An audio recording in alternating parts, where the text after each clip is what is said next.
Oke, baik. Eh, Kita sudah ada 23 peserta. Assalamualaikum warahmatullahi wabarakatuh. Oh, Waalaikumsalam warahmatullahi alhamdulillah, wabarakatuh. alhamdulillahirabbil alamin wa bihi nasta'inu ala umuri dunya waddin. Wassalatu wassalamu asrofil anbiya'i wa mursalin wa ala alihi wa sahbihi ajmain.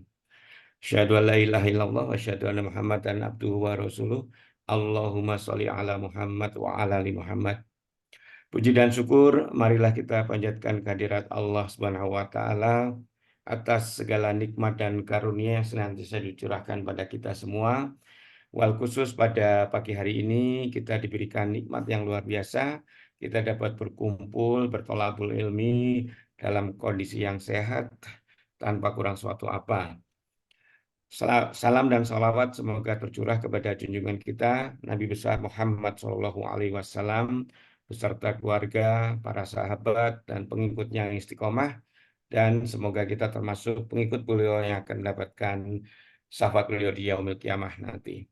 Baiklah Bapak Ibu jamaah akredis rekan filah yang dimuliakan Allah, pekan lalu kita sudah membahas surat Al-Lahab. Jadi insya Allah pada pagi hari ini kita akan melanjutkan ke surah ke 106, yaitu surat Quraisy. Sorry ke surat ya betul. Sorry ke surat ke-8 Al-Kautsar, saya lihatnya dari depan. Jadi kita ke surat ke-8, 108 yaitu surat Al-Kautsar. Demikian Ustaz ya, mohon maaf bacanya dari kiri ke kanan. Baiklah, untuk mempersingkat waktu sekarang ini kelima, waktu dan taklim sepenuhnya saya serahkan pada Ustadz Wahid Rahman. Tafadhol Ustadz. Baik, jazakallah. Bismillahirrahmanirrahim. Assalamualaikum warahmatullahi wabarakatuh. Waalaikumsalam. Waalaikumsalam warahmatullahi wabarakatuh. Alhamdulillahi rabbil alamin. Wabihi nasta'inu ala umurid dunya waddin. Assalatu wassalamu ala asyrafil anbiya'i wal mursalin. Wa ala alihi wa ashabihi wa man tabi'ahu bi ihsanin ila yaumiddin. Asyhadu an la ilaha illallah wahdahu la syarika lah. Wa asyhadu anna Muhammadan abduhu wa rasuluhu la nabiyya wa la rasula ba'dah wa ba'd.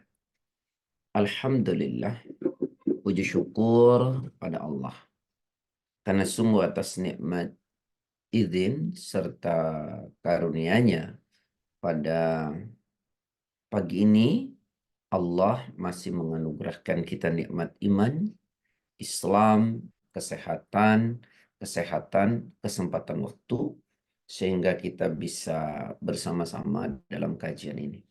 Mudah-mudahan ilmu yang kita pahami bisa kita praktekkan dalam kehidupan sehari-hari kita.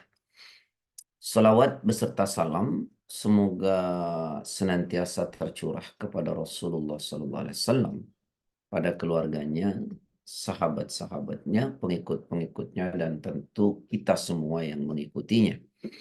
Saudara-saudaraku yang saya cintai karena Allah, mari kita baca ya Al-Quran surah Al-Kafirun urutan ke-108 ya. A'udzu billahi minasyaitonir rajim. Bismillahirrahmanirrahim. Qul ya ayyuhal kafirun la a'budu ma ta'budun wa la antum 'abiduna ma a'bud wa la ana 'abidum ma abattum wala antum abiduna ma a'bud lakum dinukum waliyadin. Quran ini disebut surah Al-Kafirun ya. Nah, surah Al-Kafirun ini artinya tentu orang-orang kafir. Dan kita,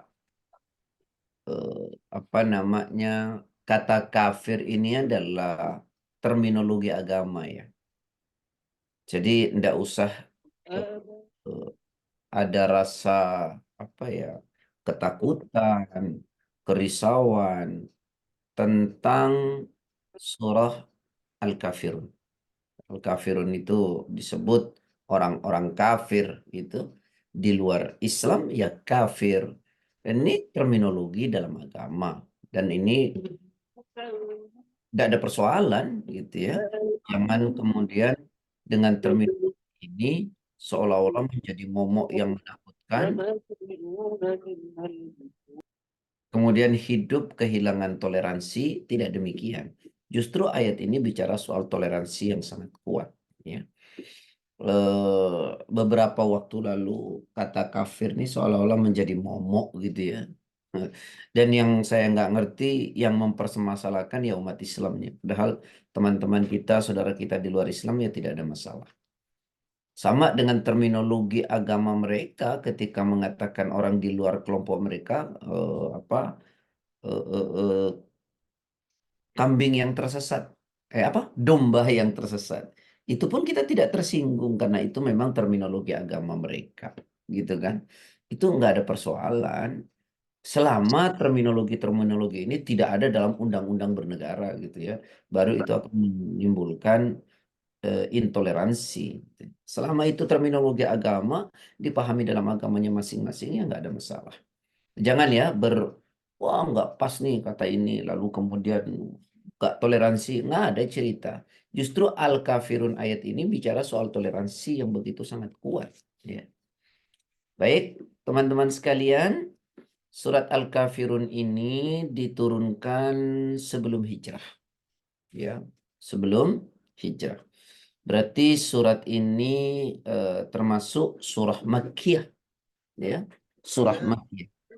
Surah yang turun di Mekah, ya, yang berkenaan dengan tauhid tentu. Surah ini hanya terdiri dari 6 ayat, ya, yang karena 6 ayat ini ayatnya hampir banyak sama, kadang-kadang kita membacanya suka terulang-ulang ya Pak ya, ya Bun ya, suka apa namanya gak kelar-kelar gitu ya. Kemudian ayatnya ada 6, ada 26 kata, ya, ada 26 kata dalam surat ini dan ada 94 huruf, ya, ada 94 huruf. Baik, saya ulangi, surat ini Al-Kafirun, artinya orang-orang kafir. Kemudian surat ini turunnya di Mekah sebelum hijrah, maka surat ini terkelompok pada surah Makkiyah, ada sekitar 6 ayat, ada 26 kata, dan ada 94 huruf. Ya. Mari kita coba pahami ayat ini dengan baik, dengan membuka hati kita. Sebab kalau kita tidak membuka hati kita, kita tidak bisa memahami ayat itu dengan baik. Ya. Misalnya, ini mohon maaf ya, Allah menjelaskan pada surah Muhammad, surat ke-47, ayat ke-24. Afala yatadabbaruna al-Quran am ala kulubin akfaluha. Monggo. Auzubillahiminasyaitonirrajim. Maka tidaklah mereka menghayati Al-Quran, ataukah hati mereka sudah terkunci? Nah, apakah mereka tidak menghayati Quran atau hati mereka sudah terkunci? Nah, ini penting. Afala yatadabbaruna al-Quran am ala qulubin akfaluha. Maka tidakkah mereka menghayati isi Al-Quran atau hati mereka sudah terkunci? Jadi memang banyak sekali kadang-kadang ayat Quran ini sudah sampai kepada seseorang atau kepada kita, tapi karena hati kita terkunci, maka kita tidak bisa memahami, menghayati, mengimplementasikan nilai-nilai dari Al-Quran itu. Nah, maka terpenting ayo buka hati kita, pahami Quran, hayati Quran, lalu nanti kita bisa implementasikan dalam ruang kehidupan kita. Kan unik ya, kalau umat Islam itu sendiri malah yang tidak suka dengan Al-Quran. Bahkan banyak terminologi-terminologi Quran yang dicoba tidak diterima karena hatinya gitu ya. Atau kadang-kadang dalam hati itu ada penyakit seperti kesombongan, maka ayat-ayat itu sendiri juga tidak sampai gitu ya kepada hatinya. Satu lagi mohon maaf, buka Quran surat ke-7 ayat 146. Sa'asrifu an ayati alladzina yatakabbaruna fil ardi bighairil haq wa iyaraw kulla ayatin la yu'minu biha wa iyaraw sabila rusydi la yattakhiduhu sabila wa iyaraw sabilal ghayyi yattakhiduhu sabila dan seterusnya. Terjemahannya dibaca semua, Ustadz. Boleh. Auzubillahiminasyaitonirrajim. 146 ya, Ustadz? Ya. Ya.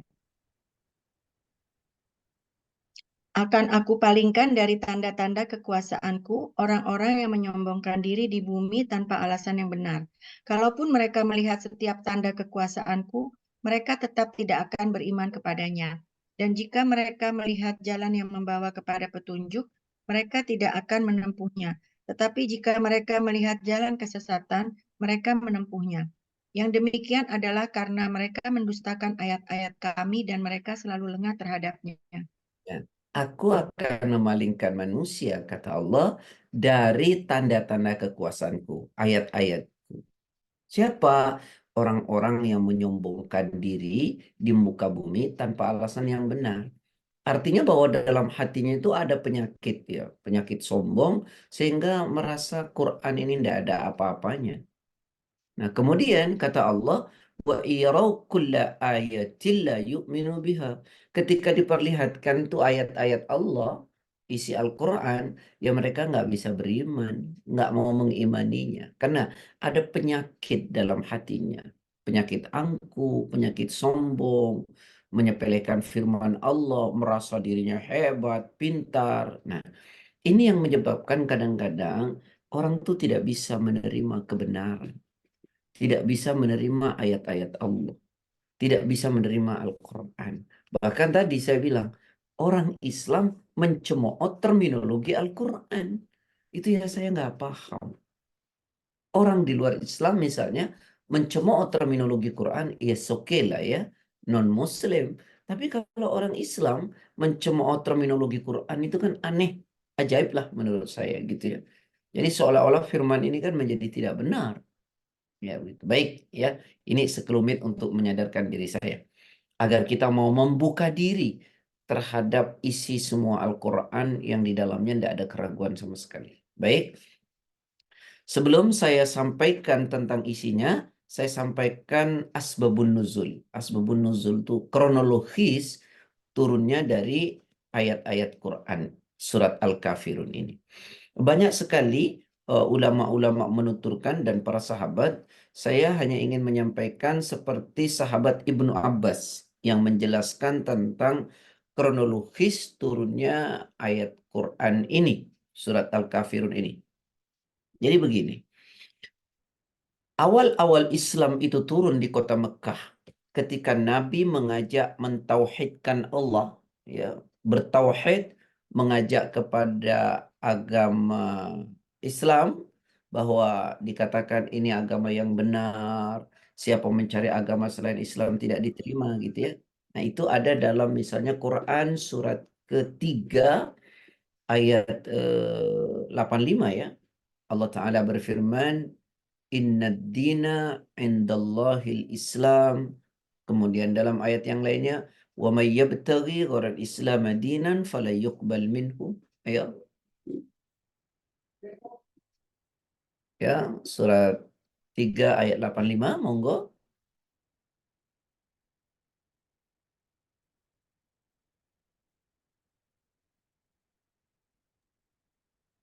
وَمَن يَبْتَغِي غَيْرَ الْإِسْلَامَ دِينًا فَلَن يُقْبَلَ مِنْهُ وَهُوَ فِي الْآخِرَةِ مِنَ الْخَاسِرِينَ. A'udzubillahiminasyaitonirrajim. Dan barang siapa yang mencari agama selain Islam, ia tidak akan diterima, dan di akhirat dia termasuk orang yang rugi.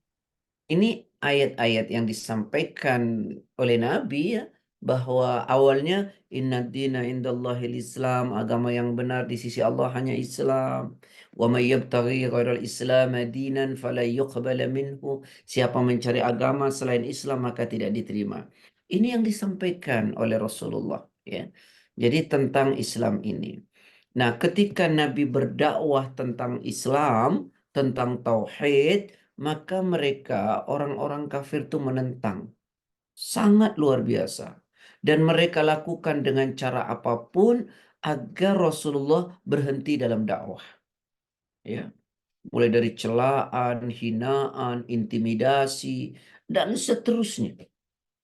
Ya, mereka melakukan apapun untuk mencegah Rasulullah berhenti dalam menyebarkan Islam. Tentu dengan tadi ya, mencemooh, memaki, ya dari menghalangi sampai mengintimidasi. Nah, karena cara-cara mereka ini kemudian tidak membuat Rasulullah berhenti dalam dakwah, berhenti dalam menyampaikan agamanya, ya, maka mereka melalui pendekatan yang lain. Ya, melalui pendekatan yang lain. Akhirnya apa yang mereka lakukan? Mereka datang kepada Nabi, beberapa pembesar orang-orang kafir Quraisy datang kepada Nabi bernegosiasi. Yang pertama mereka sampaikan kepada Nabi itu, mereka tidak langsung berhenti, tidak. Tapi mereka mengatakan, Muhammad, jika engkau mau kekayaan yang banyak, ya, maka kami akan berikan kekayaan agar engkau menjadi orang terkaya yang ada di kota Mekah. Jika itu yang kau inginkan. Kau ingin kaya, maka aku berikan kekayaan kepadamu Muhammad agar engkau menjadi orang yang terkaya di muka bumi, di Mekah ini. Lalu kemudian tawaran kedua, jika engkau ya ingin wanita, maka kami berikan wanita yang cantik untukmu, yang tercantik di kota Mekah ini. Bahkan jika engkau ingin menjadi penguasa atau engkau ingin kekuasaan, kami berikan kekuasaan ini kepada engkau. Ya. Jadi ini orang-orang pembesar kafir Quraisy itu datang kepada Nabi menawarkan tentang kekayaan harta, kemudian tentang wanita, dan tentang bukan. Karena memang ya manusia itu biasanya sudah suka tidak sanggup dengan tiga hal ini. Nah, itu kebiasaan memang mulai dari zaman jahiliyah, manusia itu kehilangan konsistensi kekuatan, konsistensinya oleh karena soal harta, soal wanita, soal kedudukan. Nah, ini. Nah, mereka tahu betul persoalan itu. Ya, maka mereka tawarkan itu kepada Rasulullah. Ya. Maka apa yang Nabi katakan, ya. Apa Kemudian begini, setelah itu mereka mengatakan karena ada keinginan di balik itu semua, maka gini saja Muhammad, dalam 1 tahun ini saya akan menyembah Tuhanmu. Tapi yang pertama dia tidak mengatakan itu. 1 tahun ini kau sembah Tuhan kami.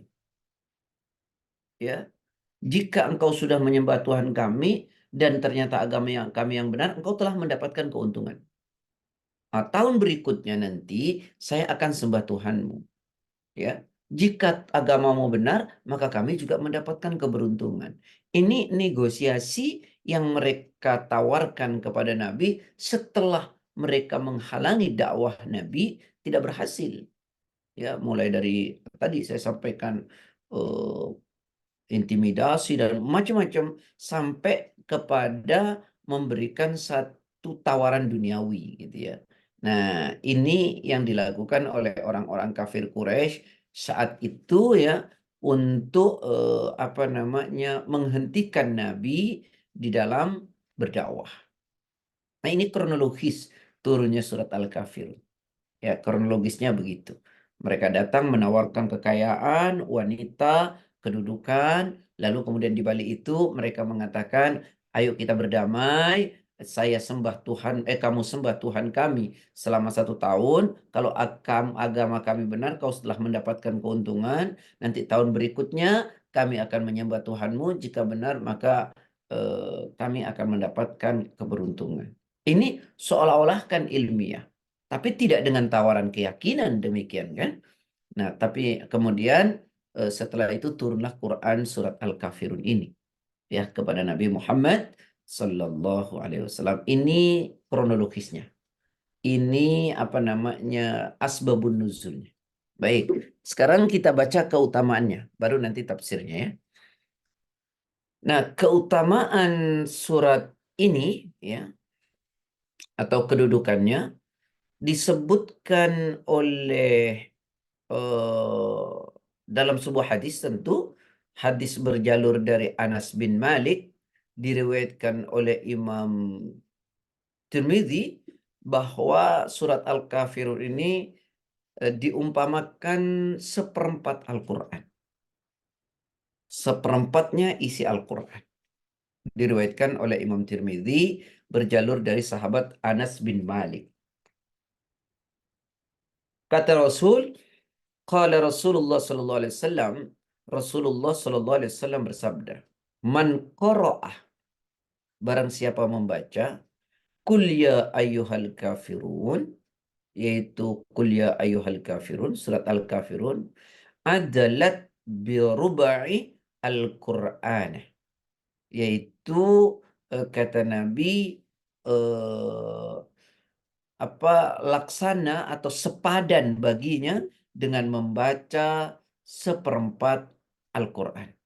Jadi barang siapa membaca Qul ya ayyuhal kafirun, ya, maka seolah dia membaca seperempat dari Al-Quran. Ya. Birubai. Kemudian waman qara'a qul huwallahu ahad, siapa membaca qul huwallahu ahad, maka laksana bithuluthil Quran, diumpamakan atau laksana membaca sepertiga Al-Quran.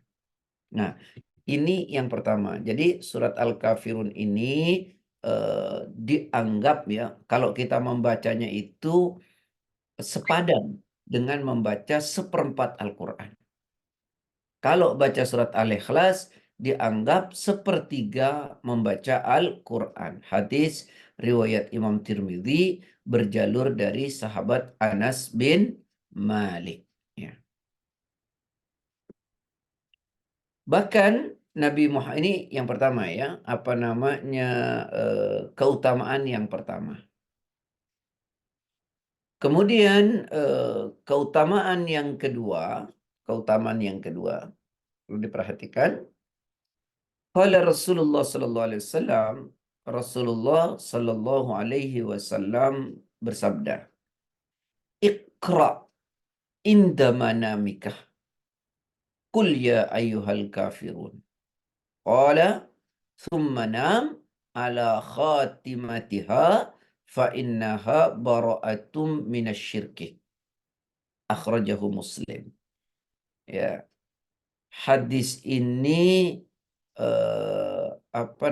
diriwayatkan oleh Imam Muslim, ya, oleh Imam Muslim. Apa kata Rasulullah? Qala Rasulullah SAW, Rasul bersabda, "Iqra inda manamika." Kata Nabi, bacalah ketika engkau hendak tidur. Ya. Bacalah ketika engkau hendak tidur. Iqra inda manamik. Apa itu? Qul ya ayyuhal kafirun. Yaitu Qul ya ayyuhal kafirun. Qala, kemudian Nabi bersabda lagi, summa nam. Kemudian tidurlah ala khotimatiha. Ala khotimatiha. Setelah engkau selesai membaca dari seluruh Quran surat Al-Kafirun ini. Apa yang kau dapatkan? fa innaha bara'atum minasyirki. Fa innaha bara'atum minasyirki. Sesungguhnya surat tersebut sebagai pelepas dari kesyirikan. Nah, jadi kalau kita dari pagi sampai menjelang tidur pernah melakukan perbuatan syirik, kalau syirik akbar ya itu kita bisa sadari itu. Tapi kalau syirik yang kecil kan kadang-kadang kita nggak sadar, ya. Maka kesyirikan itu menjadi lepas ketika hendak tidur kita membaca surat Al-Kafirun. Dan ketika kita meninggal, maka kita meninggal dalam mentauhidkan Allah. Tapi kalau kita meninggal melakukan syirik dan belum sempat bertaubat, maka kita meninggal dalam syirik itu akan sangat merugikan diri kita. Ya, jadi saya ulangi, Rasul bersabda, "Iqra inda manamik", bacalah ketika hendak tidur surat Al-Kafirun, ya qul ya ayyuhal kafirun. Qala, kemudian Nabi mengatakan, "Sumanam", kemudian tidur, ala khatimatiha, ya setelah membaca Quran ini keseluruhannya, maksudnya keseluruhan surat Al-Kafirun, fa innaha bara'atum minasyirki. Sesungguhnya surat tersebut sebagai pelepas dari syirik. Jadi ketika kita meninggal, ya sebelum tidur kita membaca surat Al-Kafirun, maka kita meninggal dalam mentauhidkan Allah, terlepas dari perbuatan syirik. Karena kadang-kadang kita melakukan syirik kecil itu tidak sengaja, ya, tidak tidak terasa bahkan. Saya kasih contoh saja lah yang paling gampang, misalnya. Kita pernah menolong misalnya seorang anak kecil yang hendak tertabrak mobil. Ya, itu selesai itu. Kita ikhlas mendapat pahala besar itu. Kemudian pada waktu yang berlalu, kita bertemu lagi dengan anak itu, lalu kita cerita sama teman kita. Itu dulu anak, kalau tidak ada saya sudah mati, tertabrak mobil. Nah, kita tidak sadar bahwa ucapan itu mengandung ucapan syirik. Nah, ketidaksadaran seperti ini, setiap kita mau tidur, membaca surat Al-Kafirun, ya, membaca surat Al-Kafirun, maka syirik yang kita lakukan itu terlepas, ya, terlepas. Nah, ini pentingnya ketika kita mau tidur membaca surat Al-Kafirun, ya, berdasarkan hadis yang diriwayatkan oleh Imam Ahmad. Ini keutamaan kedua. Keutamaan yang ketiga, ya, berjalur dari Umar bin Khattab radhiyallahu an. Beliau ini pernah berkata, sahabat Umar. Kata sahabat Umar, aku pernah, ya, memperhatikan Nabi Muhammad SAW, kata beliau nih, 24 kali atau 25 kali beliau selalu membaca pada 2 rakaat sebelum subuh, ya, sebelum subuh dan seusai maghrib, ya, sebelum subuh dan seusai maghrib, yaitu surat Al-Kafirun. Ya, hadis ini diriwayatkan oleh Imam Ahmad, juga berjalur dari sahabat Umar ibnul Khattab. Ya, di antara momen yang dianjurkan untuk membaca surat Al-Kafirun adalah ketika tadi saya bilang ingin tidur, kemudian dalam sholat. Sampai beliau mendengarkan Umar bin Khattab, seolah saya telah mendengar 24 kali atau 25 kali Nabi itu membaca surat Al-Kafirun ketika sholat sebelum subuh dan ketika sholat setelah maghrib. Makanya sunnah, ya, sahabat-sahabat, ya, teman-teman agatis yang semoga Allah merahmati. Jadi kalau sholat qobliyah subuh yang nilainya itu seisi ruangan langit dan bumi, pada rakaat pertama itu disunahkan membaca Al-Kafirun. Nah, Rakaat kedua membaca surah Al-Ikhlas. Ya, ini berjalur dari sahabat Umar. Juga pada sholat ba'da maghrib, ba'diyah maghrib. Ya, rakaat pertama Al-Kafirun, rakaat kedua Al-Ikhlas. Ya. Juga kita disyariatkan ketika kapan? Ketika selesai tawaf, ya, sholat sunnah tawaf di maqam Ibrahim, ya tempatnya di maqam Ibrahim menghadapnya ke Ka'bah, yaitu pada rakaat pertama baca Al-Kafirun, rakaat kedua baca Al-Ikhlas. Ini hadis ya berjalur dari sahabat Umar, ya berjalur dari sahabat Umar. Jadi sudah berapa keutamaannya, Pak? 3 ya? Sudah 3 ya. Jadi yang pertama tadi surat Al-Kafirun itu merupakan seperempat, seolah ya membacanya itu sepadan dengan seperempat isi Al-Quran. Kemudian disunnahkan ketika mau tidur membaca surat Al-Kafirun sebagai pembebas kita dari kesyirikan. Ya, yang ketiga disunnahkan ya membaca Al-Kafirun pada salat qobliyah subuh rakaat pertamanya dan pada salat ba'diyah maghrib pada rakaat pertamanya. Sudah 3 keutamaan. Yang keempat ya, surat Al-Kafirun ini ya kata Rasulullah SAW, biasa Rasulullah SAW meruqyah dirinya. Ya, meruqyah dirinya dengan membaca surat Al-Kafirun. Ya, hadis ini berjalur dari Ali bin Abi Thalib, diriwayatkan oleh Imam Tirmidzi. Berjalur dari Ali bin Abi Thalib, diriwayatkan oleh Imam Tirmidzi. Jadi Nabi itu kalau meruqyah dirinya sakit itu, beliau membaca surat Al-Kafirun. Tentu nanti digabung dengan Al-Falaq dan An-Nas. Ya, diriwayatkan oleh Imam Tirmidzi dalam kitab Mu'jam As-Saghir. Ya, jadi Nabi pegang yang sakit, Nabi membaca ini. Ya, sama dengan kemarin Al-Baqarah juga ya waktu itu ya. Hadisnya bagaimana? Qala Rasulullah sallallahu alaihi wasallam, la'anallah al-aqlabah. Ya, la tada'u musalliyan wala ghairahu thumma da'a bima'in wa milhin wa ja'alu yamsahu 'alaiha wa yaqra qul ya ayyuhal kafirun wa qul a'udzu birabbil falaq wa qul a'udzu birabbin nas. Akhrajahu Tabrani ya. Ini kata Nabi Sallallahu Alaihi Wasallam, semoga Allah melaknat ya kalajengking yang tidak membiarkan seorang mengerjakan sholat, tidak pula yang lainnya. Nah ini disebutkan kalajengking salah satu binatang yang boleh dibunuh. Jadi semoga Allah melaknat kalajengking yang tidak membiarkan orang sholat, mengganggu gitu ya. Dan yang lainnya itu adalah kejahatan manusia, yang lainnya itu kejahatan para iblis, ya para jin yang selalu menggoda gitu.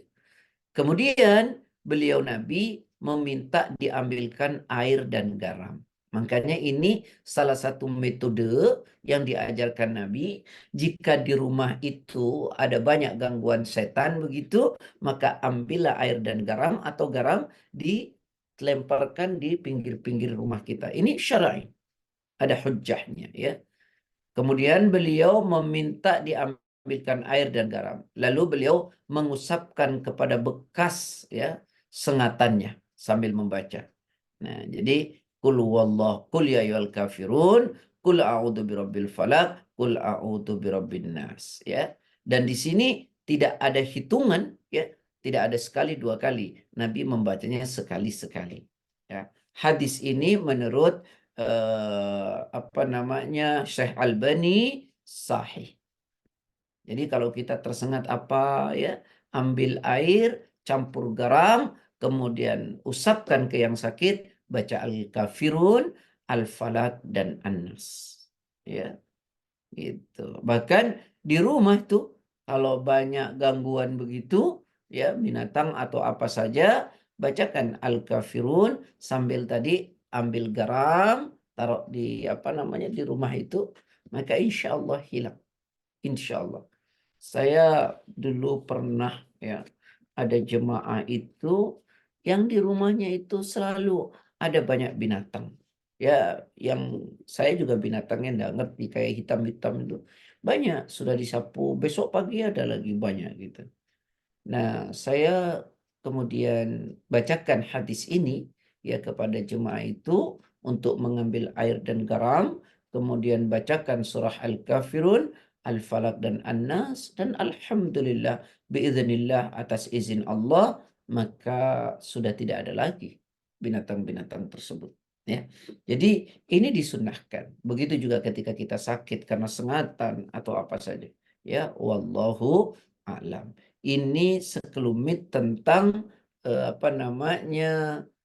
hikmah atau manfaat dari surah Al-Kafirun. Tadi saya sudah jelaskan asbabun nuzulnya, kemudian saya sudah jelaskan tentang kemanfaatan surat Al-Kafirun. Baik, sekarang yuk kita baca ayatnya. Ya, ayatnya. Per kalimat tentu kita baca per kalimat. A'udzu billahi minasyaitonir rajim. Ya, sudah ya? Qul ya ayyuhal kafirun. Katakan kepada orang-orang kafir. Kan gitu ya? Qul ya ayyuhal kafirun. Katakan hai orang-orang kafir. Nah, panggilan ini sebenarnya dulu diuntukkan kepada siapa? Kepada orang yang datang kepada Nabi, para pembesar orang kafir, yaitu kepada orang kafir Quraisy, ya, pada orang kafir Quraisy. Tapi menurut ulama, panggilan ini tentu mencakup bagi seluruh orang kafir. Kafir itu artinya tertutup. Tertutup dari apa? Dari beriman kepada Allah. Itu kafir. Sesungguhnya terminologi Islam ini untuk menyebut orang di luar Islam itu sangat indah. Karena kafir itu dimaknai ya tertutup kalau orang paham. Ya, tertutup. Coba bayangkan misalnya saudara kita memanggil kita dengan domba tersesat. Mana lebih indah terminologinya? Lebih lembut ya, terminologi Islam untuk untuk mengatakan orang di luar Islam gitu. Dengan kata kafir tertutup. Kalau mereka mengatakan domba tersesat, atau kalau dalam istilah Buddha Hindu itu apa ya? Ada yang mengerti sahabat, teman-teman? Anda tidak paham. Ya, ada terminologi mereka untuk menyebut orang di luar keimanan mereka.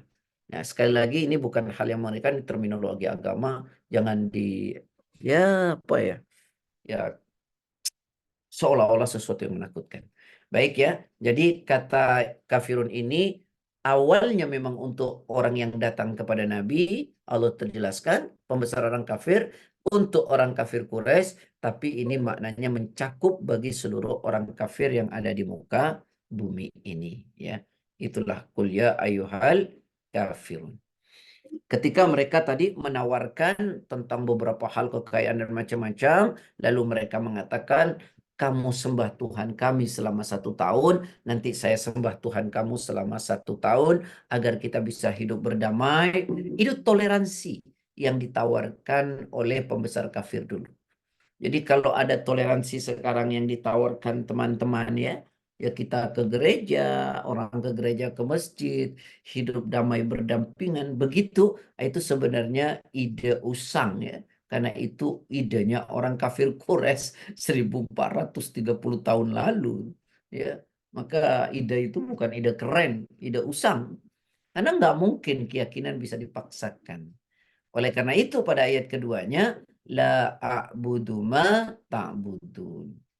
Aku tidak akan menyembah apa yang kamu sembah. Karena tawaran pertamanya begitu. Karena tawarannya begitu.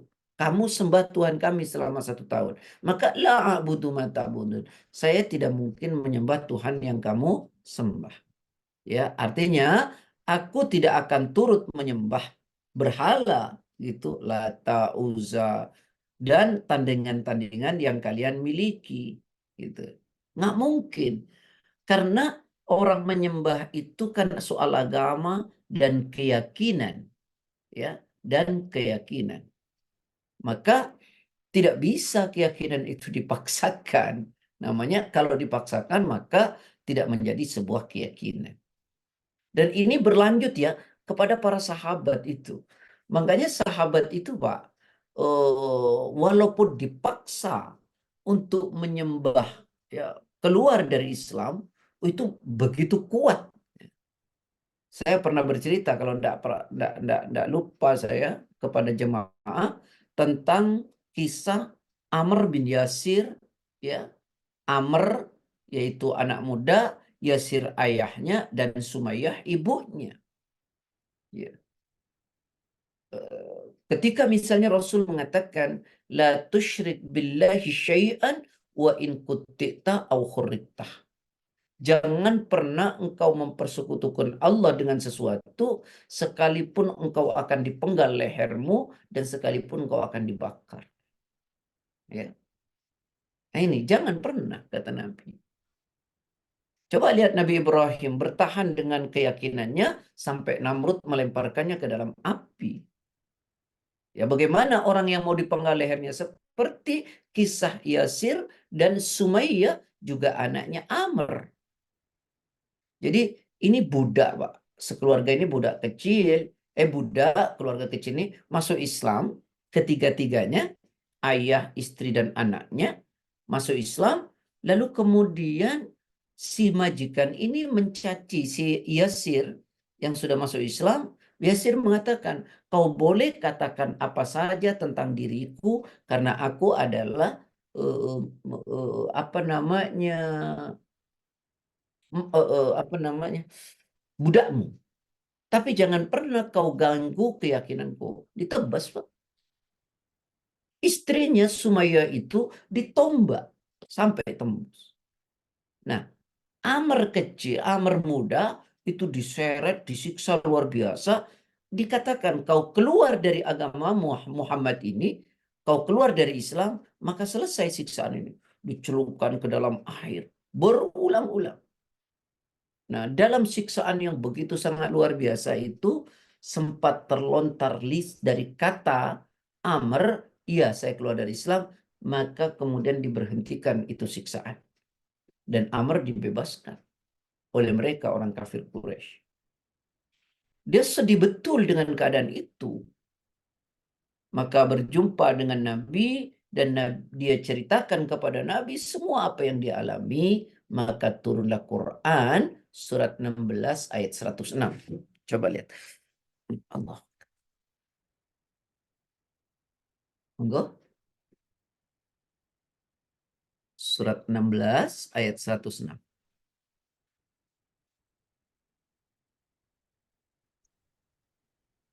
A'udzu billahi minasyaitonir rajim. Man kafara billahi min ba'di imanihi illa man ukriha wa qalbuhu mutmainnun bil iman.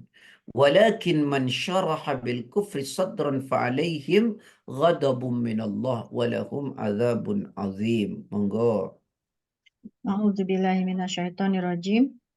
Barang siapa kafir kepada Allah setelah dia beriman, dia mendapat kemurkaan Allah, kecuali orang yang dipaksa kafir, padahal hatinya tetap tenang dalam beriman. Dia tidak berdosa. Tetapi orang yang melapangkan dadanya untuk kekafiran, maka kemurkaan Allah menimpanya dan mereka akan mendapat azab yang besar. Man kafara, barang siapa kafir, billahi kepada Allah min ba'di imanihi, setelah dia beriman. Siapa orang kafir kepada Allah setelah beriman, artinya murtad begitu, maka dia mendapat murka Allah. Illa man ukriha wa qalbuhu mutmainnun bil iman. Kecuali orang yang dipaksa kafir. Dia dipaksa kafir dan hatinya tetap dalam iman. Nah, karena paksaan tadi, siksaan yang sangat luar biasa dan hatinya tetap iman. Ya, maka itu tidak apa-apa. Walakin akan tetapi man syaraha bil kufri sadran, barang siapa melapangkan dadanya dalam kekafiran, fa alaihim ghadabun minallah, maka atas mereka murka dari Allah. Walahum adzabun azim, dan bagi mereka siksa yang teramat pedih. Ya. Tapi ini tidak bisa dijadikan dalil, misalnya boleh mengucapkan selamat Natal, tapi hati saya kan tidak. Nggak boleh, karena itu ada paksaan. Siapa yang memaksa? Nggak ada yang memaksa kok. Ya, mohon maaf ya. Yang risau itu dengan ucapan itu kan bukan teman-teman kita non-Muslim. Wong teman kita yang non-Muslim juga nggak pernah berharap itu kok. Kita sendiri yang aneh. Ya, kita sendiri. Itu saya tidak ngerti itu. Ya, taib.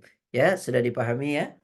Jadi ketika katakan sama orang-orang kafir itu gitu ya, la a'budu ma ta'budun, ya nggak mungkin saya nyembah Tuhan kalian. Berbagai macam tawaran dan iming-iming tadi. Lalu ayat selanjutnya, wala antum abiduna ma a'bud, dan kamu bukan penyembah Tuhan yang aku sembah. Itu nggak mungkin. Nanti kalau dilakukan ya pura-pura gitu ya. Pura-pura. Itu nggak mungkin. Setahun saya sembah Tuhan kamu dan kamu sembah Tuhan saya. Wala antum. Ya. Wala a'budu ma ta'budun. Wala antum a'biduna ma a'bud. Dan kamu bukan penyembah Tuhan yang aku sembah. Itu nggak mungkin ya. Nggak bisa dalam Islam itu berpura-pura. Coba deh Bapak lakukan sesuatu yang bertentangan dengan keyakinan dan hati. Bisa nggak kira-kira? Apa nggak tersiksa? Ya, tersiksa. Jadi Islam ini mengajarkan kebenaran. Kemudian ayat ketiganya, wala antum abiduna ma'abud ya. Tadi la a'budu ma ta'budun, saya tidak akan menyembah apa yang kamu sembah, wala antum abiduna ma'abud, dan kamu bukan penyembah Tuhan yang aku sembah. Wala ana abidum ma abadtum, dan aku tidak pernah menjadi penyembah apa yang kamu sembah. Apa maksudnya? Di masa yang akan datang aku tidak akan pernah menyembah sesembahan kalian. Ya, artinya aku tidak menempuh, tidak pula meniru cara penyembahan kalian kepada patung-patung, berhala-berhala dan seterusnya. Ya, wala antum abiduna ma'abud, dan kamu tidak pula menjadi penyembah Tuhan yang aku sembah. Maka konsepnya keren sekali. Lakum dinukum waliyadin. Ya sudah, kamu sembah Tuhan kamu dan saya sembah Tuhan saya. Ya, jadi saya ingin sampaikan karena apa? Mereka itu kan menyembah hanya berdasarkan hawa nafsu mereka, bukan soal keyakinan. Yang mereka sembah Lata dan Uzza itu salah satunya itu adalah orang-orang alim ya, yang tadinya orang-orang baik gitu, lalu meninggal, lalu mereka kemudian kultuskan dan mereka sembah berupa patung-patung dengan dikasih nama-nama itu. Ya, maka ikhwani wa ikhwati fillah, itu berdasarkan prasangka dan hawa nafsu mereka. Seperti misalnya Allah jelaskan dalam surat An-Najm, surat 53 ayat 23. Iyattabi'una illa dhanna wa ma tahwa al-anfus wa laqad ja'ahum min rabbihimul huda. Monggo. A'udzubillahi minasyaitonirrajim. Itu tidak lain hanyalah nama-nama yang kamu dan nenek moyangmu ngada-ngadakannya. Allah tidak menurunkan suatu keterangan apapun untuk menyembahnya. Mereka hanya mengikuti dugaan dan apa yang diingini oleh keinginannya. Padahal sungguh telah datang petunjuk dari Tuhan mereka. Nah, jelas kan? Jadi kami nggak mungkin nyembah itu. Karena kalian tuh dalam menyembah sebenarnya cuma mengikuti prasangka. Mereka tidak lain hanyalah mengikuti sangkaan-sangkaan. Dan apa yang diingini oleh hawa nafsu mereka. Dan sesungguhnya telah datang petunjuk kepada mereka dari Tuhan mereka. Ya. Itu tidak lain hanyalah nama-nama yang kamu dan nenek moyangmu mengada-ngadakan. Ya, jadi ikhwani wa ikhwati fillah dijelaskan ya.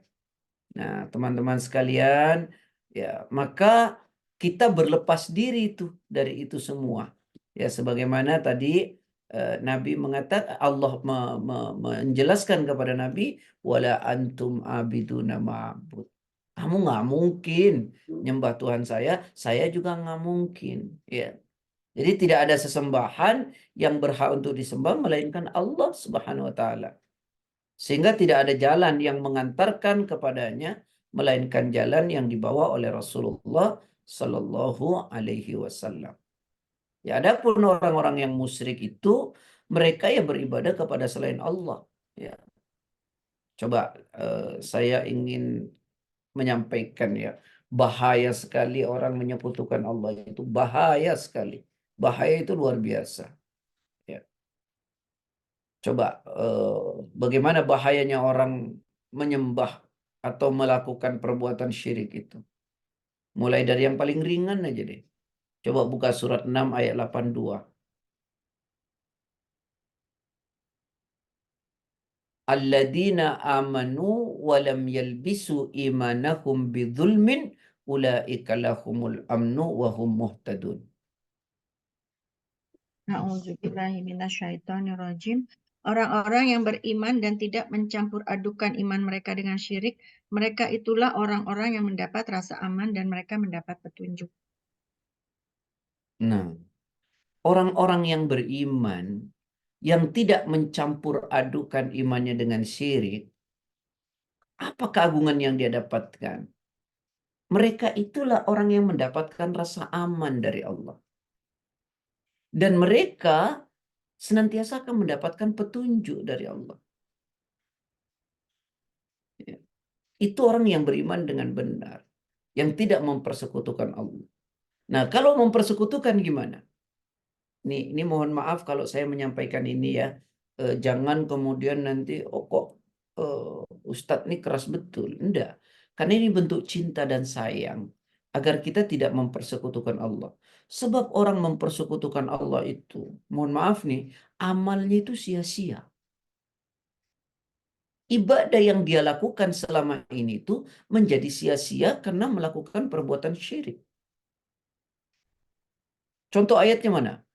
Surat 6 ayat 88. Surat yang sama ya, ayat 88. Coba renungkan baik-baik ya. Dzalika hudallah yahdi bihi may yasha'u min ibadihi. Walau asyraku la habita anhum ma kanu ya'malun. Coba. A'udzubillahi minasyaitonirrajim. Itulah petunjuk Allah, dengan itu dia memberi petunjuk kepada siapa saja di antara hamba-hambanya yang dia kehendaki. Sekiranya mereka mempersekutukan Allah, pasti lenyaplah amalan yang telah mereka kerjakan. Coba, apa enggak sayang? Jadi kalau ada ulama atau asatid yang berdakwah tauhid, ya, itu karena kecintaan. Jangan kita anggap ini radikal, keras. Ya, enggak. Memang Allah yang mengatakan, walau asyraku lahabita anhum ma kanu ya'malun. Seandainya mereka mempersekutukan Allah, maka lenyaplah apa-apa yang telah mereka lakukan. Bayangkan, menjadi sia-sia. Ya tak? Tuh. Walau asyraku, seandainya mereka mempersekutukan Allah, lahabita anhum. Lahabita anhum itu, maka lenyaplah. Ya. Anhum dari mereka, maka nu ya'malun, apa-apa yang telah mereka lakukan. Lenyap. Nggak ada gunanya. Kan kasihan. Jadi kalau ada ustadz ulama berdakwah itu karena kecintaannya kepada umatnya. Coba lihat lagi misalnya surat 39 Az-Zumar ayat ke-65.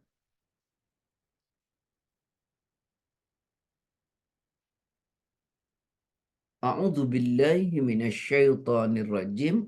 Walaqad uhiya ilaika wa ilal ladzina min qablika la in asyrakta la yahbatanna amaluka wa la takunanna minal khasirin. Monggo.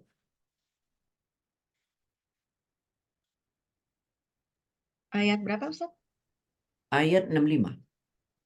A'udzubillahi minasyaitonirrajim. Katakanlah Muhammad, sesungguhnya aku hanya seorang pemberi peringatan. Tidak ada Tuhan selain Allah yang Maha Esa, Maha Perkasa. Surat 39 ayat 65. Ya, maaf Ustaz. Tadi kebetulan. Auzubillahi minasyaitonirrajim. Dan sungguh telah diwahyukan kepadamu dan kepada nabi-nabi yang sebelummu. Sungguh jika engkau mempersekutukan Allah, niscaya akan hapuslah amalmu. Dan tentulah engkau termasuk orang yang rugi. Walaqad uhiya ilaika, dan sungguh telah kami wahyukan kepadamu Muhammad, wa ilal ladzina min qablika, dan kepada nabi-nabi sebelummu. La in asyrakta, seandainya engkau mempersekutukan Allah, la yahbatanna amaluka, ya, maka terhapuslah amalanmu. Wala takunanna minal khasirin, dan tentulah engkau termasuk orang yang rugi. Ya, jadi seperti ini bahayanya menyekutukan Allah. Maka la a'budu ma ta'budun wala antum abiduna ma'abud. Kalian tidak mungkin menyembah Tuhan yang kami sembah, juga kami demikian. Ya. Bahkan mempersekutukan Allah itu, mohon maaf ya, mohon maaf lahir batin, itu haram surga. Surga itu haram. Tapi kadang-kadang saya kalau bicara begini itu dianggapnya kayak yang punya surga saja. Yang punya surga ya Allah. Tapi kan Allah yang memberitahu kalau engkau mempersekutukan Allah, haram surga untukmu. Yang punya surga Allah, yang menurunkan Quran Allah, berarti yang memberitahu Allah. Bukan Ustadz punya surga, bukan. Kita juga pengen surga. Lalu kita katakan berdasarkan Al-Quran, orang menyekutukan Allah itu surga haram. Dan tempatnya neraka. Quran surat 5 ayat 72.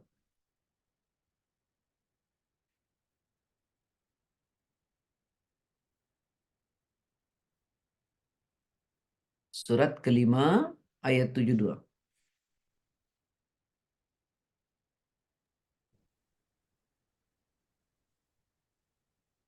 Ya, dibaca dulu Ustaz. Ya. Laqad kafara alladhina qalu inna Allah huwal masih ibnu Maryam. Wa qala al-masih ya bani Israel a'budullaha rabbi wa rabbakum. Innahu man yushriku billahi faqad harramallahu alaihi al-jannah wa ma'wahu an-nar wa ma lidh-dhalimin min ansar. A'udzubillahi minasyaitonirrajim. Sungguh telah kafir orang-orang yang berkata, sesungguhnya Allah itu dialah Al-Masih putra Maryam. Padahal Al-Masih sendiri berkata, wahai Bani Israel, sembahlah Allah, Tuhanku dan Tuhanmu. Sesungguhnya barang siapa mempersekutukan sesuatu dengan Allah, maka sungguh Allah mengharamkan surga baginya, dan tempatnya ialah neraka. Dan tidak ada seorang penolong pun bagi orang-orang zalim itu. Innahu sesungguhnya mayyusyriku billah, siapa mempersekutukan Allah, ya, faqad harramallahu alaihi jannah, maka haram baginya surga. Allah yang bilang sendiri. Wa ma'wahun nar, dan tempatnya neraka. Jadi siapa orang mempersekutukan Allah, maka haram baginya surga dan tempatnya neraka. Wa ma lidzalimina min ansar, ya, dan bagi orang yang zalim, artinya mempersekutukan Allah, tidak akan ada seorang penolong pun.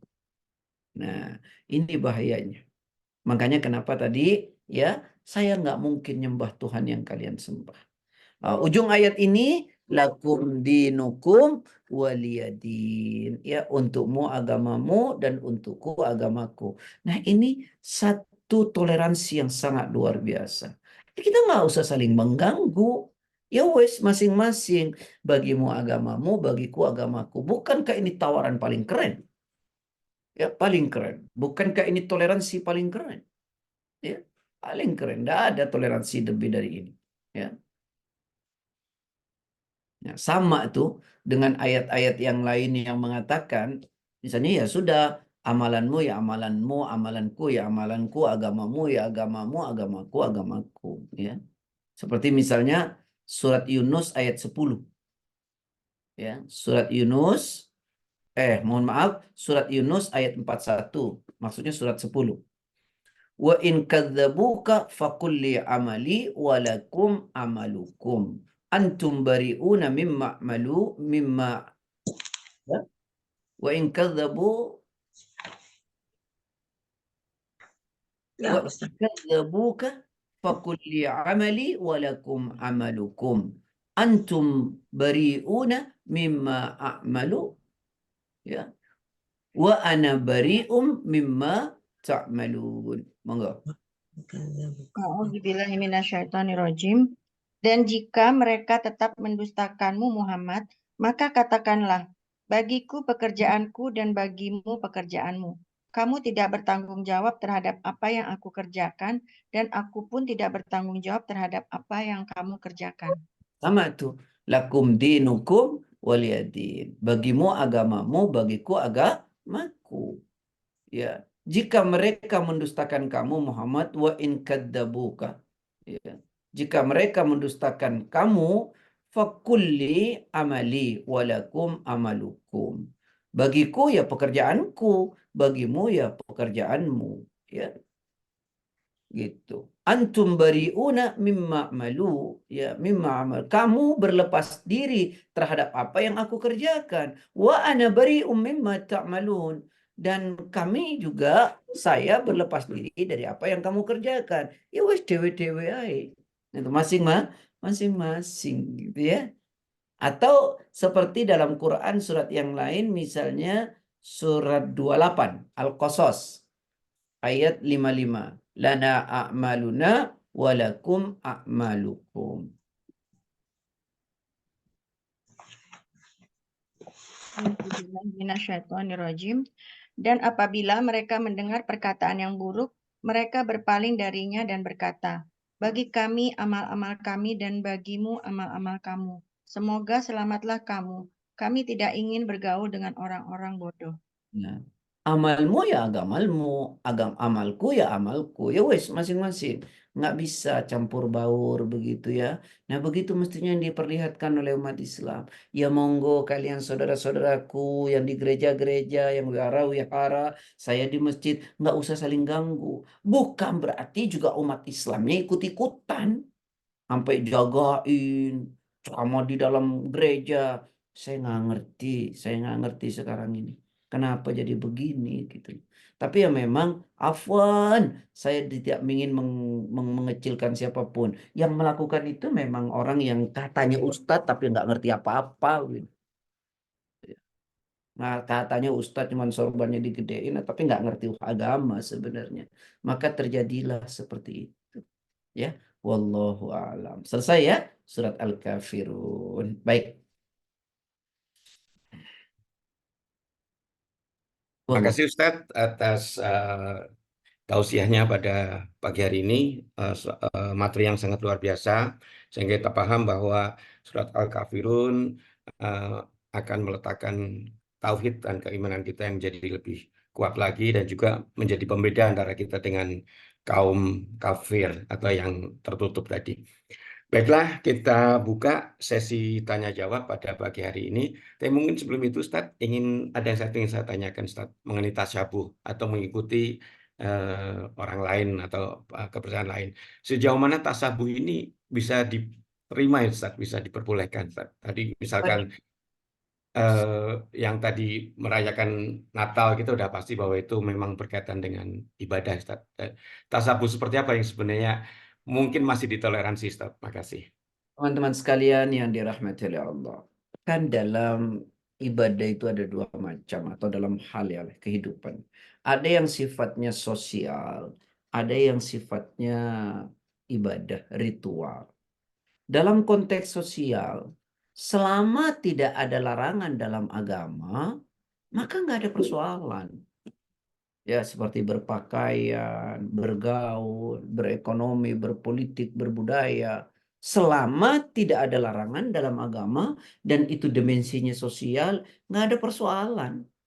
Ya, misalnya kita ilmu sains, teknologi dan macam-macam gitu meniru mereka, objektif saja ya benar adalah benar gitu ya. Dalam konteks sosial selama tidak ada larangan. Ya, yang tidak boleh itu dalam konteks ritual. Ya, dalam konteks yang berkenaan dengan keyakinan, ibadah. Ya, baik yang sifatnya animisme, animisme itu lama maupun yang sifatnya modern gitu ya. Selama itu berkenaan dengan konteks ritualistik ya, maka hendaknya jangan ya. Wallahu a'lam. Baik Ustadz, ini Bu Linda sudah raise hand. Monggo Bu dosen kami persilakan. Iya, terima kasih Pak Sigit. Assalamualaikum Pak Ustadz. Masya Allah materinya hari ini walaupun saya terlambat karena sedang ngoreksi. Masya Allah. Apa namanya?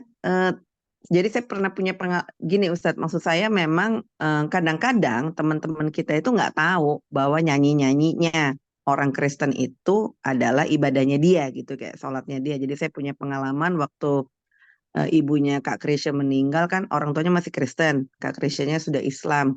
Nah di dalam lagi nyanyi-nyanyi, jadi saya pikir saya mau masuk mau lihat jenazahnya, tangan saya ditarik sama Kak Krisya, jangan Lin, nyanyi-nyanyi mereka itu adalah apa namanya sholatnya kita, karena kan beliau mualaf ya Pak ya, almarhum. Jadi maksud saya gini, teman-teman juga harus tahu tadi yang Ustadz katakan boleh itu kan pasti dalam konteks bukan ibadah, tapi mungkin kita nggak tahu bahwa nyanyinya kayak misalnya di mall jingle bells atau lagu-lagu Christmas itu sebenarnya sholatnya dia gitu loh, yang memang bentuknya lagu gitu loh Ustadz. Jadi saya setuju banget emang. Alhamdulillah sih saya juga nggak ngucap-ngucap Natal gitu ya karena memang itu kan kaitannya sama tauhid. Jadi saya pikir Ustadz nggak keras kok. Kita memang harus mengembalikan apa namanya tauhid kita ya Ustadz ya supaya nggak tercemar kan sesungguhnya. Karena sekarang ada misalnya postingan Natalan, terus anak-anak pakai kerudung, main lagu-lagu Jingle Bells, pakai apa namanya, pakai drum band ya, kalau nggak salah tuh pernah juga kita bahas tuh di Agatis. Ya itu sebenarnya lagu-lagu Jingle Bells yang dinyanyi itu kayak sholatnya kita gitu ya. Jadi memang harus tegas nih yang kayak gini Ustadz. Gitu aja sih, makasih Ustadz.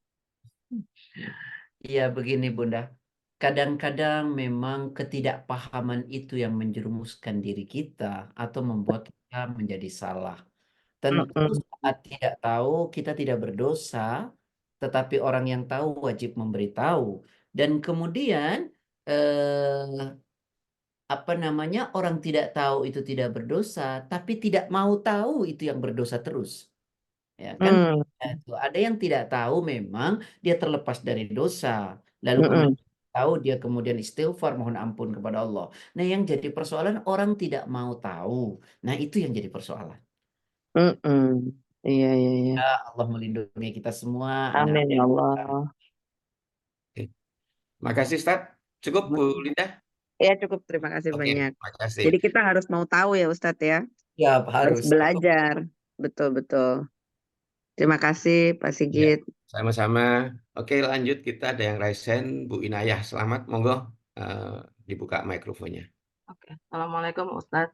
Saya mau tanya kalau yang untuk keutamaan sunnah itu ya, keutamaan membaca Al-Kafirun itu, kalau untuk ada saya pernah dengar untuk hari Kamis malam itu pada saat sholat maghrib kita sunnahnya juga membaca eh, Al-Kafirun di ayat apa rakaat pertama dan Al-Ikhlas di rakaat kedua. Itu bagaimana ya Ustadz? Terima Saya kasih. itu tidak pernah melihat dalil itu pada sholat wajib. Ya, yang ada pada sholat sunnah bahkan setiap waktu itu Bun. Ya. Oh, oke. Kalau sholat Oke. wajib ya saya tidak pernah melihat hujahnya. Baik, Oke. wallahu a'lam. Oke, baik. Terima kasih, Ustaz. Cukup, Bu Inayah. Oke, Saya mau baik. tanya dong, Kita Ustaz. masih punya waktu. Silakan, ada yang mau tanya, silakan. Bu Anita, Boleh silakan. sedikit. Ustaz mau tanya. Enggak, Bun. Ini ada 2 pertanyaan, Ustadz. Tadi kalau mau tidur kan baca Al-Kafirun itu salah satu cara untuk kita istilahnya untuk hal-hal yang kesyirikan yang tidak kita sadari, nah kita memurnikan kembali akidah kita ya. Nah, bagaimana dengan sholat 5 waktu, Ustadz? Kan di dalam sholat itu setiap kali kita mengucapkan asyhadu alla ilaha illallah wa asyhadu anna muhammadar rasulullah, itu apakah itu juga termasuk bagian dari memurnikan tauhid kita dari hal-hal yang kita tidak sadari, kesyirikan yang kita tidak sadari? Itu pertama. Yang kedua, tadi mengenai surat Yunus 41 dan surat Al-Qasas ayat 55, itu saya juga beberapa kali mendengar dari beberapa ustadz, sekarang ini kan juga suka terjadi khilafiyah ya Ustadz. Jadi ini bukan cuma antara muslim dan non-muslim, tetapi sesama muslim, tetapi mungkin beda aliran atau beda pemahaman, sehingga terjadi khilafiyah-khilafiyah. Nah, akhirnya daripada berdebat, lebih baik menyatakan itu aja, amalmu untukmu amalmu dan untukku amalku. semuanya diserahkan masing-masing keyakinannya, nanti pertanggungjawaban masing-masing di hadapan Allah. Itu gimana? Baik, yang pertama tadi Bunda ya, bahwa sholat itu ya menjadi penggugur dosa, itu betul. Lalu kemudian mentauhidkan kembali dengan mengatakan syahadat, betul. Ya, kemudian membaca Al-Kafirun pada setiap mau tidur juga betul. Ya, karena begini Bun, baca syahadat itu pada sholat membersihkan. Nah, di antara itu kemudian ada waktu jeda, mungkin kita juga menyekutukan Allah yang kita tidak sadar, kemudian kita tidur meninggal, matinya kan kacau kita. Nah, maka itu waktu yang panjang menjelang tidur membaca Al-Kafirun itu untuk menyelamatkan diri kita. Begitu ya, Bun, jawabannya. Kemudian kalau surat Yunus tadi dijadikan dalil, ya, mohon maaf, surat Yunus dijadikan dalil bahwa itu karena khilafiyah. Saya lahir batin, mohon maaf, ayat ini salah tempat. Karena jelas ayat ini untuk orang kafir, bukan untuk sesama muslim. Tapi ini untuk orang kafir. Maka kata-katanya, wa in kadzabuka, jika mereka mengingkari Muhammad, merekanya itu adalah orang kafir. Ya, bukan sesama muslim. Dalil ini sangat tidak tepat digunakan untuk dalil tadi. Ya, surat Yunus ayat 41. Karena itu untuk orang kafir, ya, wallahu alam. Tetapi kemudian pada soal khilafiyah, saya sangat sepakat ya bahwa kalau selama itu khilafiyah, kita tidak perlu kemudian saling memaki. Tapi yang disebut khilafiyah itu jika dua-duanya terdapat dalil atau satu dalil dipahami berbeda, itu namanya khilafiyah. Tapi kalau satu ada dalil, yang satu tidak ada dalil, itu bukan khilafiyah. Nah, tolong dipahami ya Bun. Kalau ada pekerjaan dengan dua dalil berbeda, lalu dua-duanya dilakukan oleh orang berbeda, itu khilafiyah. Maka itu bisa saling harus menghargai. Nggak boleh tuh mencaci. Atau satu dalil, tetapi interpretasinya berbeda, itu khilafiyah. Tapi kalau satu ada dalil, yang satu nggak ada dalil, itu nggak bisa disebut khilafiyah. Yang sering banyak disebut khilafiyah di Indonesia itu padahal orang melakukan satu dengan dalil, yang satu tidak ada dalil, lalu kita dengan enak mengatakan khilafiyah. Tidak bisa. Wallahu a'lam. Saya sepakat soal khilafiyah itu adalah bentuk enrichment kekayaan dan bentuk keluasan dalam agama. Baik, begitu Bun. Terima kasih Ustaz, luar biasa Jadi sekali.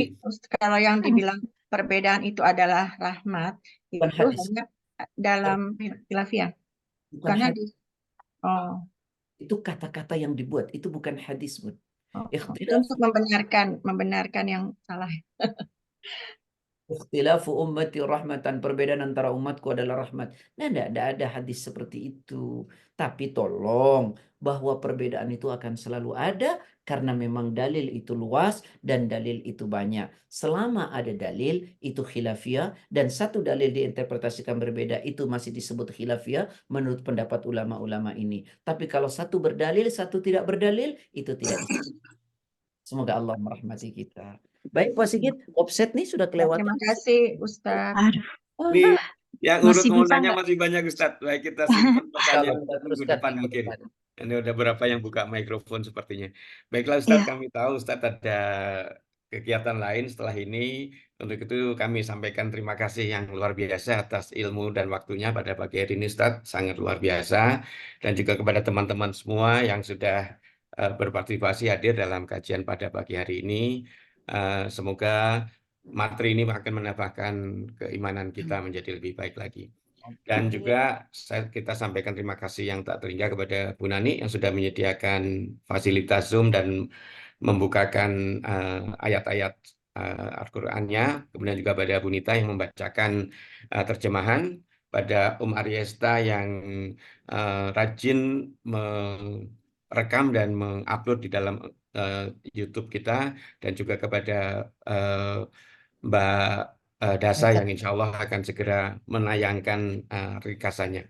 Baiklah Bapak Ibu rekan fillah yang dimuliakan Allah, kita akhiri kajian kita pada pagi hari ini dengan bersama-sama membaca doa kafaratul majelis.